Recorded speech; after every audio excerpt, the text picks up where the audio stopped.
We are here with Orlin con artist Tamwen and her new traveling companion, the elven wizard Aloth. They've arrived at the Black Hound Inn in Gilded Vale after a long and harrowing journey, which you may have seen some of. In the last video, Tamwen rescued a dwarven cook who'd been held captive by a gang of bandits, and so she finds that her reputation has preceded her. And for once, it's a good reputation. Well met, friend. Pasha, the innkeeper, says, "Oh, it's you! Tenfrith told us what you did for him. It's such a relief to have him back. I can't thank you enough." Discounts on drinks, rooms. Tenfrith said he wanted to whip up something nice for you. He's already back to work in the kitchen. So what would you like?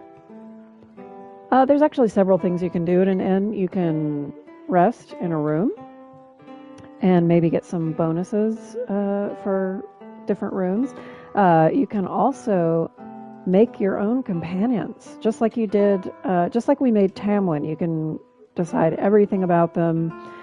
A lot of times I will make myself a rogue at this point in the game to tag along and handle traps and sneak around and scout. And I don't need to do that this time.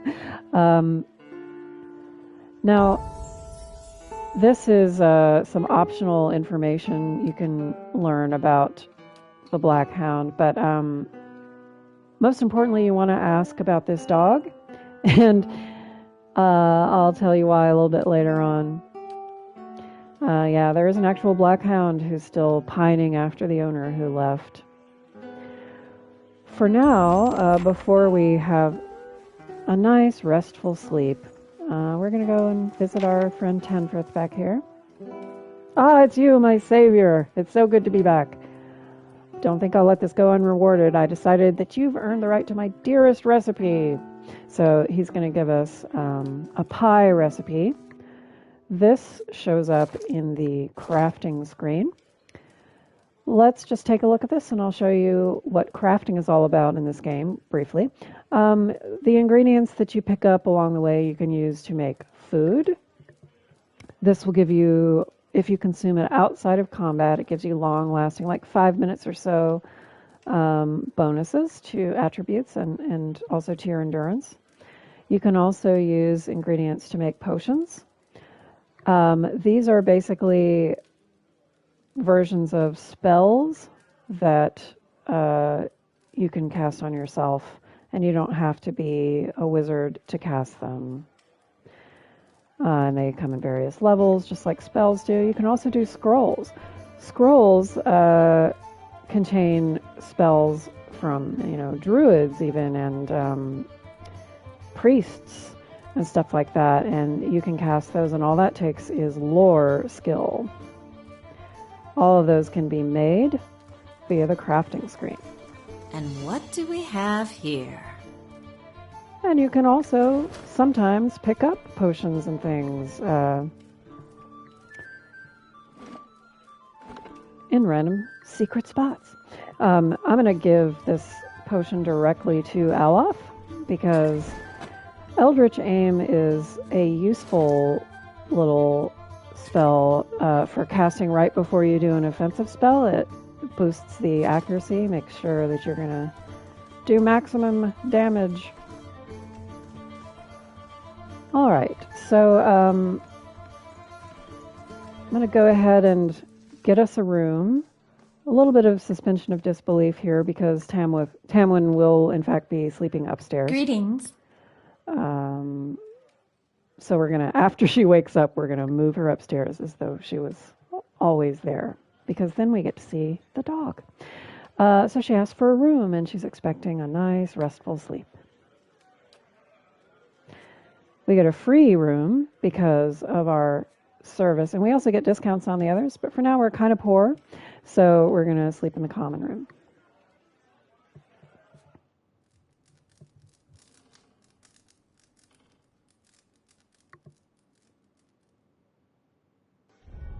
Your sleep is restless and fevered, assaulted by hisses and whispers, blanketed with a suffocating anxiety.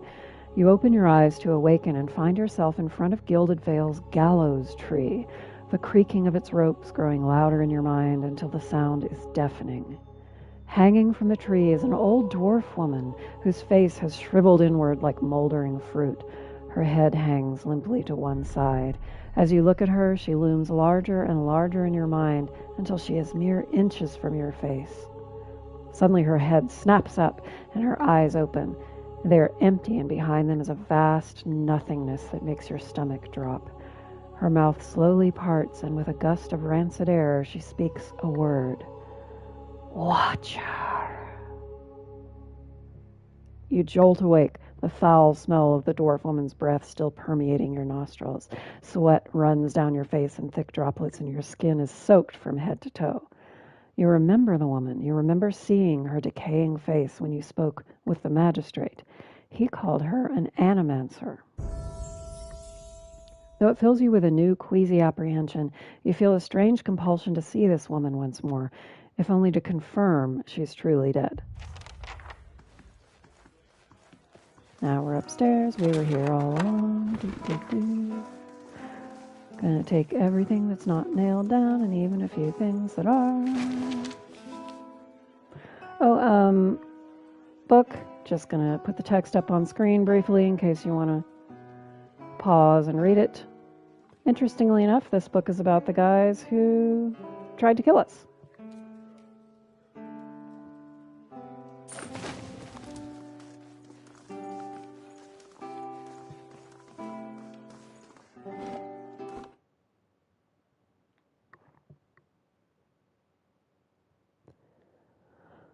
Okay, so here we are upstairs.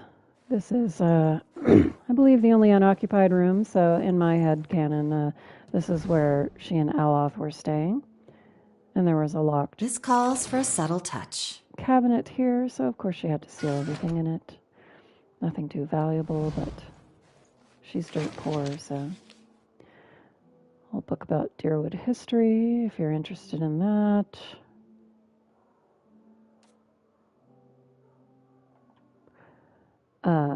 Taking everything to sell later. Now the all-important Black Hound.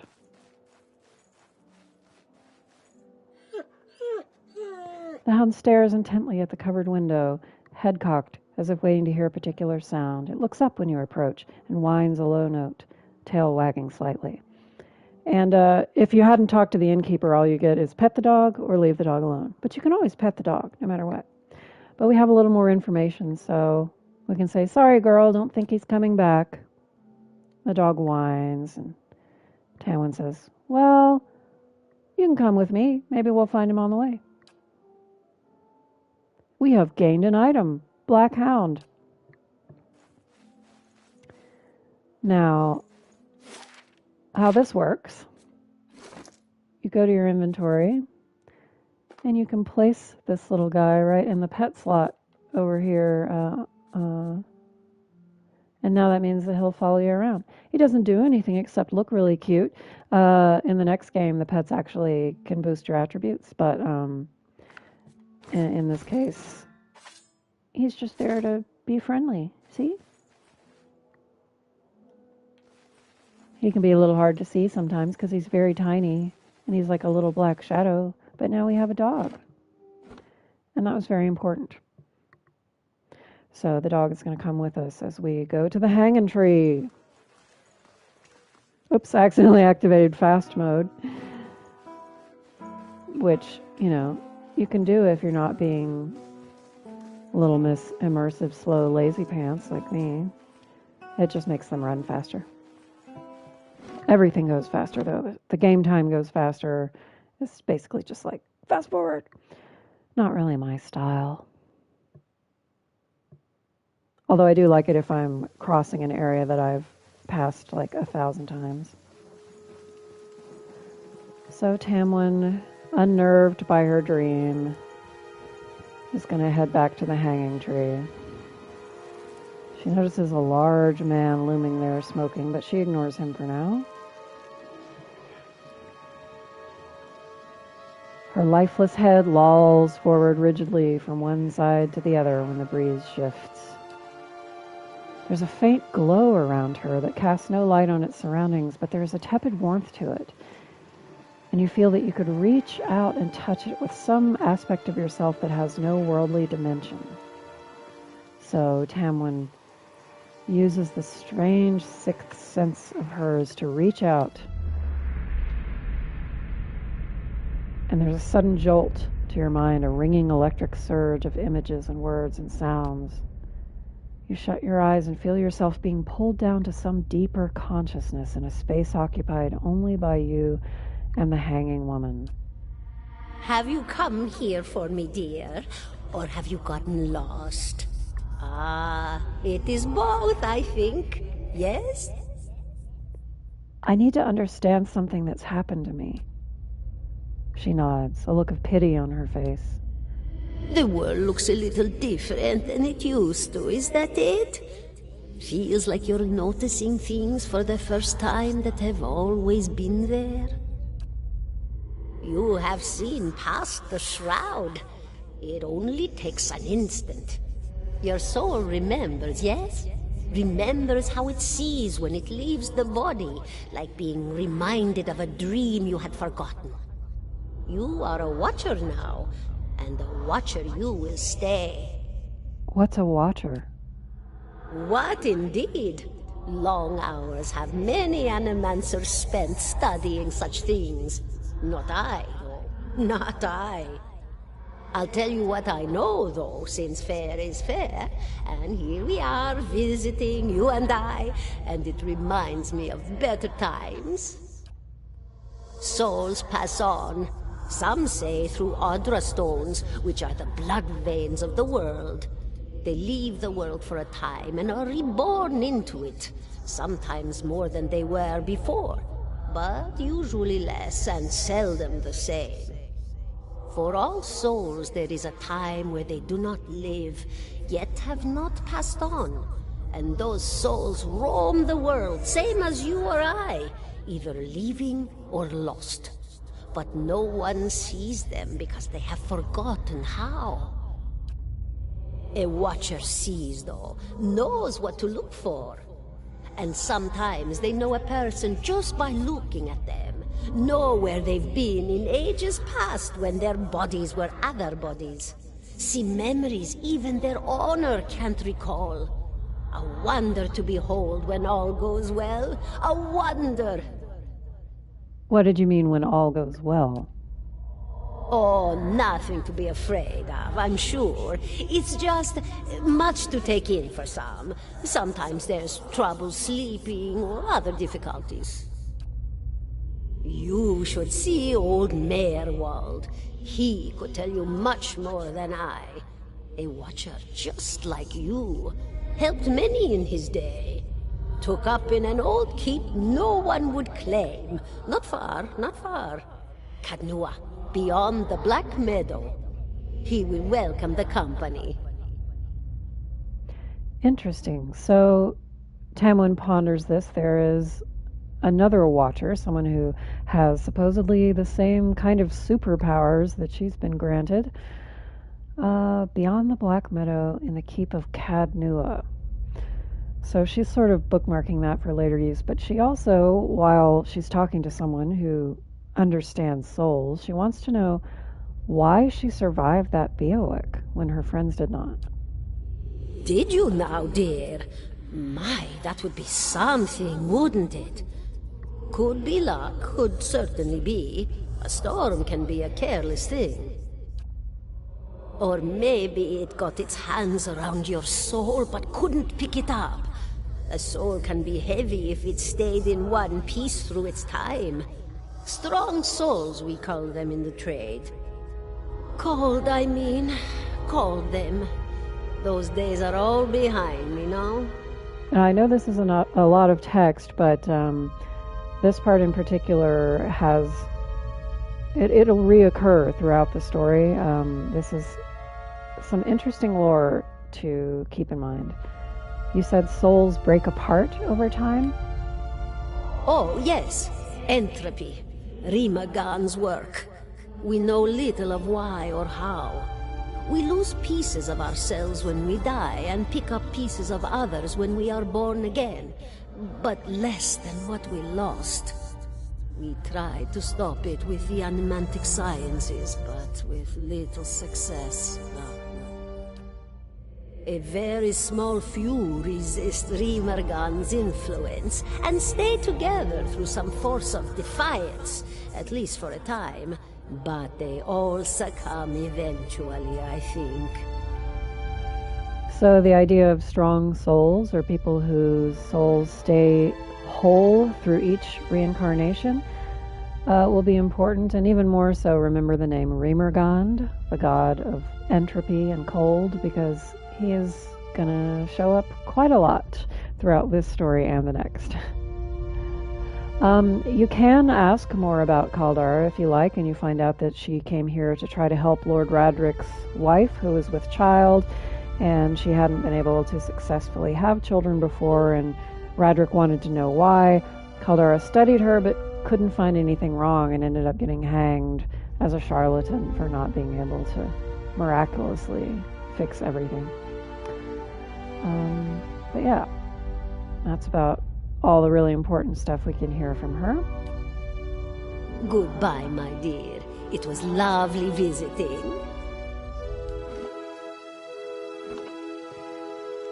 Aloth looks at you through narrowed eyes. Are you all right? You seemed lost just now. Yeah, I'm fine, is Tamwen's immediate response, even though she's very shaken by this, probably more than she has been by anything in her life. Aloth is not buying it. He says, "That's good to know, but I don't suppose you could tell me what that was all about?" And Tamwen has really no one else to confide in, so she tells him, "I'm a watcher." Well, that is interesting. And I expect that explains your earlier reticence about your experience in the ruins, In any case, I appreciate your honesty. Since we're traveling together, it's probably wise for us to share these things. By the way, the semi-fake-sounding British accent that I use for Aloth is me attempting to actually imitate Aloth's accent and not trying to sound British, because I can do a better British accent than that if required. But, yeah, I'm attempting Aloth's accent. I'm not very good at it. She asks him, "Do you know anything about Watchers?" "Only that they're rare, and they seem to have unique insights into certain soul conditions, as you just demonstrated." So Tamwen, still pretty shaken up, starts to wander back toward the inn. 17.5. And she's pulled up short by this very large man who has uttered a seeming non sequitur. He's standing there smoking, and he looks you directly in the eye, but the look is not aggressive. He regards you with a peculiar smirk. 17.5. No, could be 18, depending on how you count the dwarf woman. I'm sorry? The dwarf woman. You were trying to figure out whether to count her as a full person. I think you oughta. What are you talking about? The people hanging from the tree. 18 of them. Well, last I counted, anyway. Is that what you people do for fun around here? Name's Eder. Though to the people around here, might as well be 19. Don't think I'd put you much higher than 22, 23 tops. You look like the sort that likes to get involved.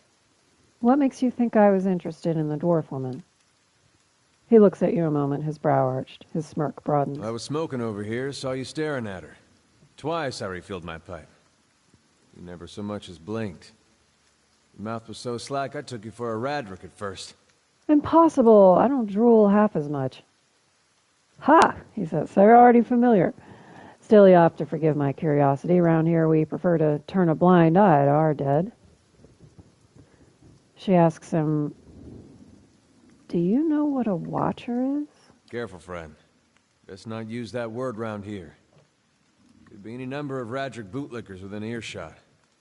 Ciphers, animancers, watchers. Same thing in the eyes of folks around here, Radric especially. They come through these parts all the time with their cures, preying on the desperate. None of them are who they claim to be. Of course, seeing you with that funny look, I'd be halfway inclined to believe you were having some kind of communion with that dwarf. Either case, maybe I'm not 19 after all. No offense. You think you're going to be hanged? The town's had it in for me for a long time now. Only fellow who ever stuck up for me, well, he's number 18 up there. My headman on the farm.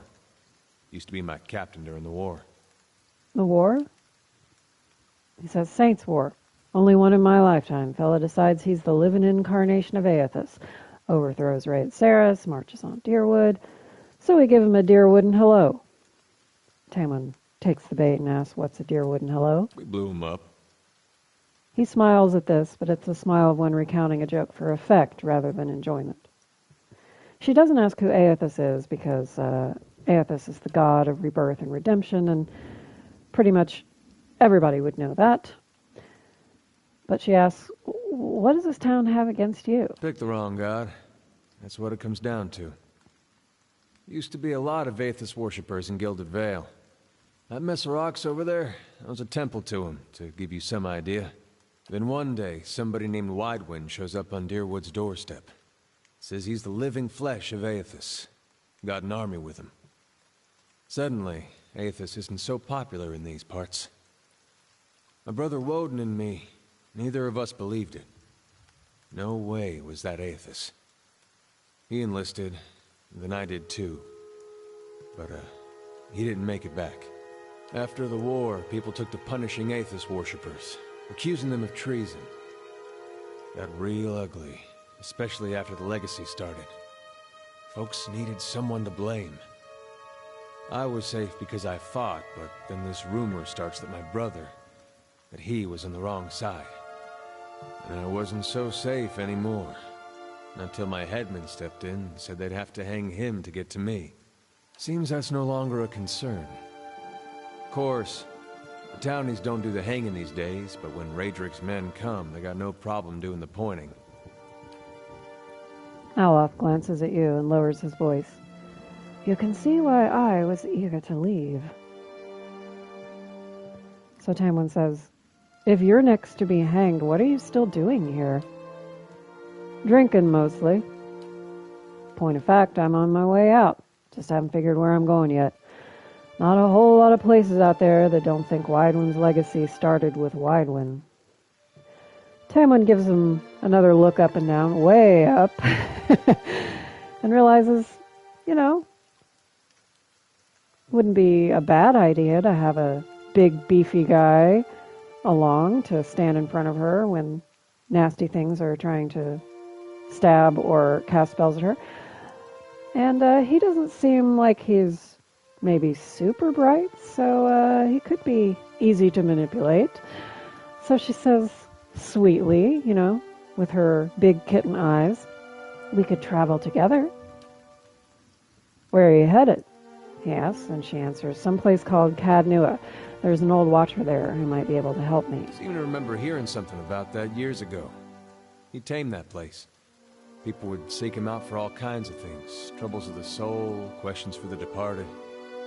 Of course, that was back when you didn't have to say watcher with a hush on your breath. A man such as that, there'd be things I'd want to ask him. I don't know why I never thought of it before. Not sure how I feel about setting out with a stranger, and a strange one at that. But truth be told, you might be the only one in town who wouldn't feel some relief seeing me swing from that tree. There's a fine reason if I ever heard one. All right, then. Guess I'll do some sightseeing. Long as you're not the one picking the sights. He tilts his head forward and gives you a pointed look. And Tamwen says, let's get going. And I think that's a good place to pause for now. Eder is a fan favorite, and he's one of my favorite characters too. In our next little episode, the three of them will, before they decide to cross the Black Meadow and seek out Cadnua, they're going to check out Gilded Vale a little bit and maybe get a little more equipment, a little better prepared for what lies ahead. Not exactly the friendliest town, but Tamwen is definitely someone who wants to get everything she can out of every place she visits. So that's what we'll do next time, is take a closer look at Gilded Vale and all of its many little secrets. Thanks for hanging out with me again, and I look forward to seeing you again next time.